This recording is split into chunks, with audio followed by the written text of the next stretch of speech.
Hello everyone. So here we have Franck Hertz experiment. The first part. Before doing the first part, let me introduce a couple of things. So first we have here neon tube.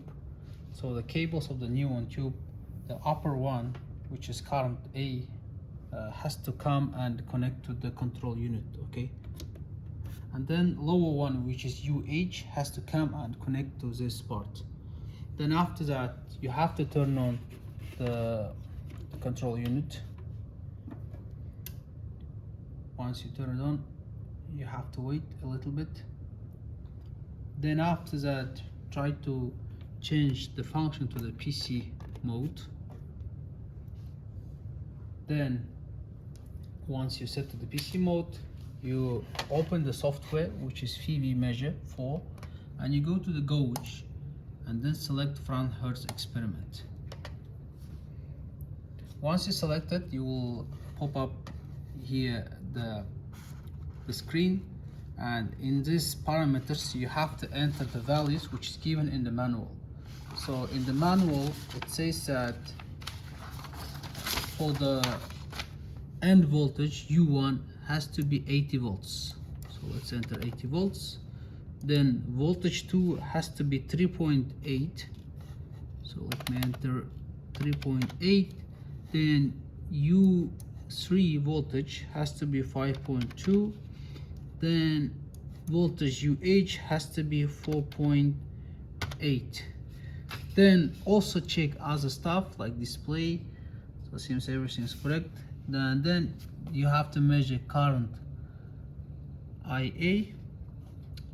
Let me go down, check a couple of things, and then press continue.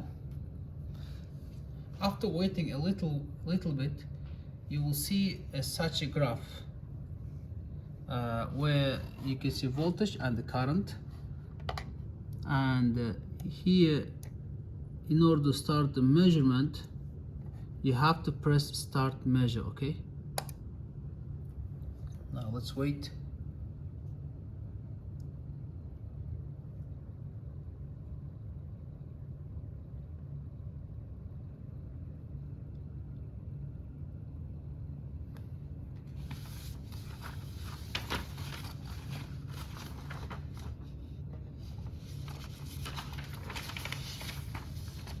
Now, as you can see here, we didn't get regular peaks, okay?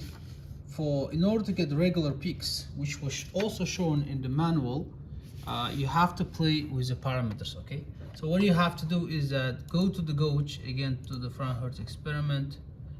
In there, you have to play with these 3 parameters, okay? In order to get a regular curve. Now, as an example, definitely you have to play with 3 of them, but right now I change it, the voltage U3 as a 3.7 and voltage UH 4.5.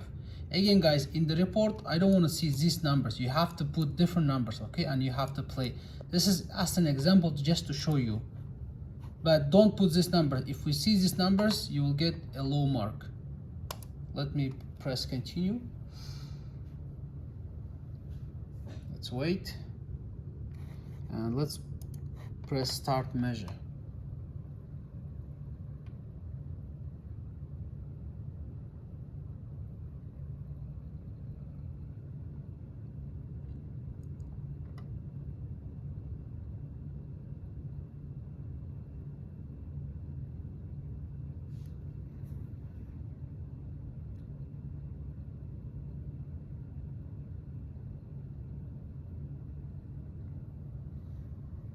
Now, as you can see here, we got more or less a nice curve, but again guys, don't use the numbers that we have put, so you have to use a different number in order to get a regular nice peaks, okay?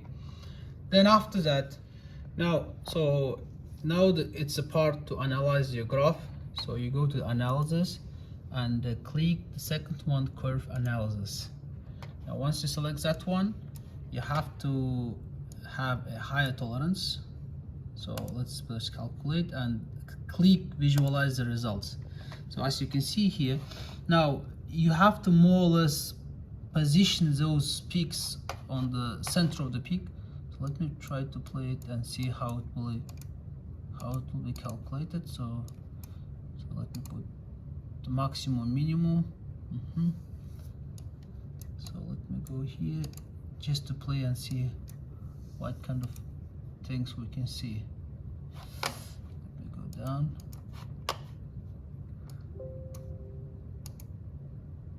Okay, minimum 37, current, if I increase it, yeah, so seems not much difference. So anyway, so you can put it to here or there, calculate, and copy this table and also copy this graph and start inserting it into Excel file. In such a way, you have to repeat this experiment 4 times.